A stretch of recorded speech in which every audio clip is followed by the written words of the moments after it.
Hey there, Project Pros. This week I thought we'd take a dive into the concept of cost of quality. Now, to me, I've nicknamed this the pay for it now or pay for it later axiom. Conformance is pay for it now, non-conformance is pay for it later. So let's talk about conformance for just a second. In my mind of IT, this is usually things like training so that people can do their job more effectively, testing the software or the product that you're working on to ensure it's up to spec. Both of those are investments during the project that can reduce the risk of non-conformance costs.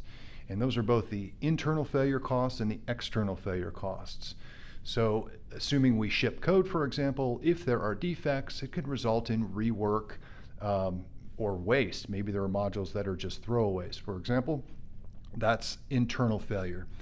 The stuff that can be a little bit risky is the damage to reputation, the external failure costs.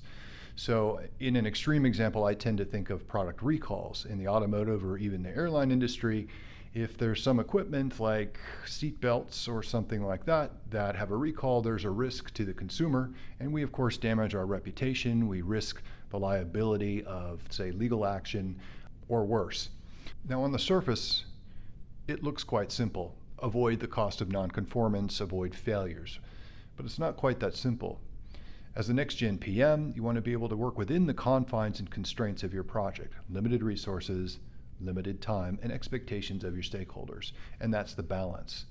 So I challenge all of you at the beginning of your project and through various checkpoints to weigh the pros and cons of where you want to invest in things like appraisal costs and things like prevention costs so that you can optimize your cost of conformance over the risk of nonconformance or failure in the future.